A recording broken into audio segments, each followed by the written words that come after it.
Buenas, mi nombre es Gerardo Tálora y hoy estaré hablando de los contenidos de la primera unidad de la cátedra de Julio Enrique Blanco. Comenzando con la biografía de Julio Enrique Blanco. Julio Enrique Blanco fue un destacado autodidacta colombiano, nacido en 1980, hijo de Pedro Blanco Soto y María de la Rosa. Desde joven mostró una profunda inclinación por los estudios reflexivos y racionales, desarrollando una sólida cultura a través de la lectura de obras clásicas y modernas en la filosofía, la ciencia y la literatura, a pesar de no contar con una educación formal en dichas áreas. Su interés por la astronomía, la filosofía de Kant y otros pensadores lo llevó a analizar temas complejos como la naturaleza, y a partir de 1915 inició una etapa donde se dedicó a organizar con sus conocimientos y escritos, lo que reflejó en una serie de ensayos y reflexiones sobre la sustancia, la causalidad y el método filosófico. Durante su vida realizó viajes a ciudades como Medellín, Bogotá, Nueva York, donde se enriqueció con el arte, la literatura y la ciencia, consolidando su visión cosmopolita y su sensibilidad estética. Sus lecturas sobre autores como Whitman, Poe, Emerson, Franklin y científicos como Ehrlich y Oswald consolidaron su pensamiento introspectivo y su interés para comprender al mundo desde diferentes perspectivas. Blanco aspiró a esbozar un sistema filosófico que integraba sus conocimientos científicos, filosóficos y artísticos, reflejando una mente autodidacta, profunda e inquieta que buscaba comprender grandes preguntas de del ser humano y del universo. Continuamos con el video Génesis de un sueño. En este video podemos observar que el proceso que tuvo Barranquilla con el desarrollo del barrio El Prado mediante la iniciativa de la compañía urbanizadora del Prado de la mano de Cal Parris. Resaltando un papel fundamental de Julio Enrique Blanco, un filósofo barranquillero que soñó con crear una universidad para formar a los jóvenes de la región Caribe. Todo esto comenzó en 1940, cuando se inauguró el Museo del Atlántico, un espacio cultural que más adelante serviría como base para lo que sería la universidad en 1946. Rafael Tovar Ariza, quien era parte de ese entonces gobernador del Departamento del Atlántico, firmó una ordenanza que oficializó la creación de la Universidad del Atlántico. Este acto fue fundamental porque le dio vida legal y el reconocimiento oficial a la institución educativa soñada por Julio Enrique Blanco.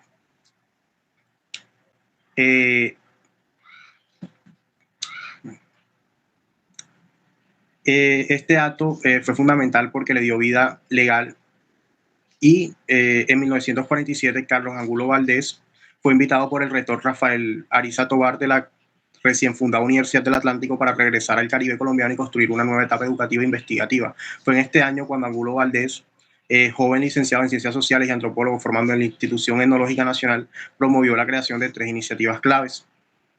El Instituto Etnológico del Atlántico para impulsar estudios antropológicos y arqueológicos de la región, la revista de divulgación etnológicas, medio para difundir los hallazgos científicos, el Museo de Antropología que aloja colecciones arqueológicas heredadas de estos esfuerzos investigativos.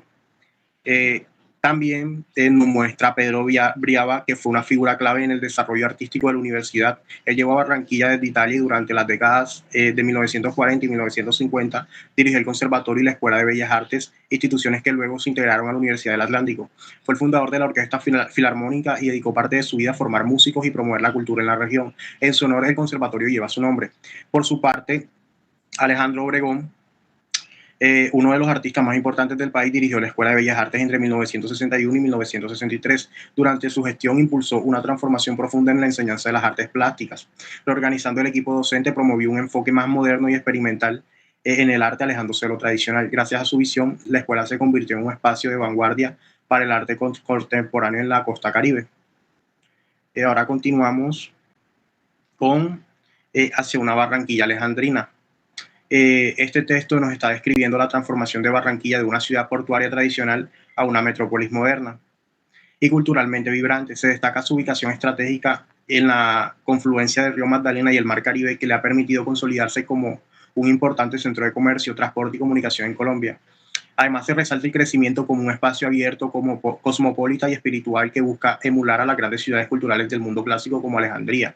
Barranquilla se presenta como una ciudad en plena expansión cultural con instituciones educativas y culturales sólidas que reflejan un espíritu de renovación y vitalidad, especialmente entre su juventud. La ciudad se ve como un punto clave para el desarrollo del país y una capital cultural del Caribe, como una historia que combina tradición marítima con aspiraciones modernas de progreso y cultura universal. Ahora continuamos con la utilidad pedagógica de la filosofía. En este documento podemos ver cómo se aborda la relación entre la filosofía y la ciencia, destacando su complementariedad y la necesidad de la filosofía para el desarrollo científico.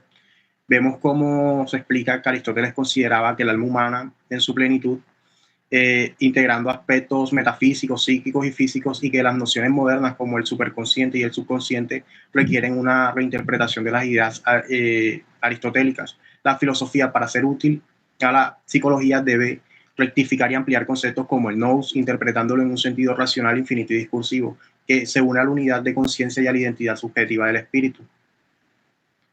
Se plantea que la ciencia, especialmente la biología, se apoya en nociones filosóficas fundamentales como la evolución, variación, herencia y finalismo, que aunque parecen unas meras especulaciones, en realidad contienen un fondo filosófico que ayuda a comprender los fenómenos vitales en un nivel más profundo. La filosofía proporciona un marco especulativo que demuestra la necesidad de conocer interiormente la vida para entenderla claramente, ya que la ciencia positiva se basa en la verificación interna y experiencia espiritual del científico. Se sostiene de biólogos, desde Weizmann hasta Bergson. Ellos utilizan conceptos filosóficos para profundizar en los principios internos de los organismos, creando un puente entre la metafísica y la ciencia de la vida. La filosofía permite comprender los hechos en su flujo evolutivo y en su esencia creadora, en vez de solo en sus relaciones externas y mecánicas. La ciencia sí no se reduce a la mera observación mecánica, sino que requiere una interpretación filosófica para llegar a su signo pleno. También nos muestra un podcast acerca de Julio Enrique Blanco. Esta fue una entrevista que se le hizo al profesor Eduardo Bermúdez, y él en este podcast destaca, bueno, el profesor Eduardo Bermúdez es un profesor de la Universidad del Atlántico, y él conversa sobre la importancia del pensador barranquillero Julio Enrique Blanco. A lo largo del diálogo, Bermúdez destaca a Blanco como una figura fundamental en la historia intelectual y educativa de la región caribe colombiana, ya que él fue el fundador del Museo del Atlántico y una de las figuras claves en la creación de la Universidad del Atlántico. A pesar de su influencia, su legado sigue siendo poco conocido por las nuevas generaciones. Y el profesor también subraya que Julio Enrique Blanco tuvo formación filosófica sólida, influenciada por corrientes europeas como el pensamiento kantiano y el positivismo, y que su trabajo incluso tuvo ciertos reconocimientos internacionales desde los principios del siglo XX. Sin embargo, debido a la centralización del pensamiento filosófico en Bogotá, figuras como él han sido relegadas a un segundo plano en la historia colombiana. El profesor Eduardo insiste en la necesidad de rescatar y visibilizar a Julio Enrique Blanco como un pensador profundo, adelantado a sus tiempos, cuyas obras, muchas aún inéditas, pueden aportar a una mirada distinta de la filosofía y a la educación en Colombia. Este podcast se presenta como un llamado a reconstruir la memoria académica desde las regiones y a valorar las intelectualidades que han sido injustamente olvidadas. Continuamos con la cátedra universitaria por José Gabriel Coley. Bueno, en este libro de José Gabriel es una obra que propone la reflexión profunda sobre el sentido histórico, filosófico y social de la universidad como institución. A lo largo del texto, el autor plantea que realmente una universidad, cuál ha sido su papel en la historia y cómo se ha transformado en el tiempo, especialmente en el contexto latinoamericano y colombiano. Coley no solo se enfoca en el aspecto académico, sino que también explora el papel de la universidad como agente de cultura, pensamiento crítico y transformación social. Coley recorre los orígenes de la universidad en Europa, destacando su vínculo en la filosofía, la teología y el pensamiento humanista. Él muestra desde la Edad Media hasta la Edad Moderna que la universidad ha sido un espacio de resistencia, innovación y debate frente a los poderes políticos, religiosos y económicos. Él subraya también que la universidad no debe reducirse a un centro de formación técnico profesional, sino que su esencia radica en formar ciudadanos críticos comprometidos con el bien común. Él también aterriza en una reflexión al contexto colombiano y que en particular a la Universidad del Atlántico. Él analiza esta institución, cómo ha evolucionado en medio de tensiones políticas, luchas estudiantiles y cambios estructurales, pero también ha sido espacio de esperanza, construcción, identidad regional y de pensamiento autónomo. Él rescata el legado de personas claves en la historia de la universidad, entre ellos Julio Enrique Blanco, y aboga por una universidad que sea coherente con su misión de servicio a la sociedad y promoción del conocimiento libre. Él concluye en su obra llamando a una renovación del papel de la cátedra universitaria con un espacio de diálogo, libertad y formación integral, considerada que es urgente para pensar la universidad como un proyecto ético-político que contribuye a la construcción de la sociedad más justa, equitativa y en paz. Por eso este texto no es solamente un simple texto académico, sino que también es una invitación a todos, tanto docentes como estudiantes y ciudadanos, a asumir la responsabilidad y sentido crítico en el lugar que ocupa la universidad en nuestras vidas y en el distinto colectivo. Muchas gracias.